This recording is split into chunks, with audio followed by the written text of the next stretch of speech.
Exodo 21:1-6. Binigkas ng Diyos ang lahat ng salitang ito na sinasabi, "Ako ang Panginoon mong Diyos na naglabas sa iyo sa lupain ng Ehipto mula sa bahay ng pagkaalipin. Huwag kang magkakaroon ng ibang mga Diyos sa harap ko.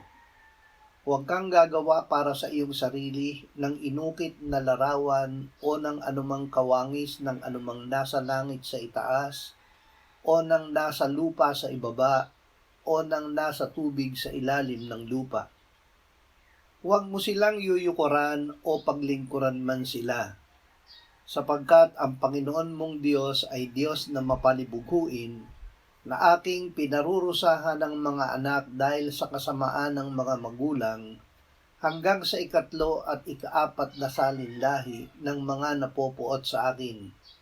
Ngunit pinagpapakitaan ko ng wagas na pag-ibig ang libu-libong umiibig sa akin at tumutupad ng aking mga utos." Ang pag-ibig sa Diyos. Sinabi ng Panginoong Hesus, ang pangunahing utos ay, "Pakinggan mo, Israel, ang Panginoon nating Diyos, ang Panginoon ay iisa. Ibigin mo ang Panginoon mong Diyos ng buong puso mo, ng buong kaluluwa mo, ng buong pag-iisip mo, at ng buong lakas mo."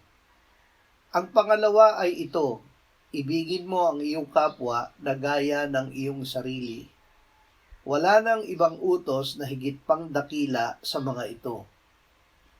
Iniibig natin ang mga anak ng Diyos kapag iniibig natin ang Diyos at tinutupad ang kanyang mga utos. Ito ang pag-ibig sa Diyos, na ating tuparin ang kanyang mga utos, at ang kanyang mga utos ay hindi pabigat. Ang ipinanganak ng Diyos ay dumadaig sa sanlibutan, at ito ang tagumpay na dumadaig sa sanlibutan, ang ating pananampalataya na si Jesus ang anak ng Diyos.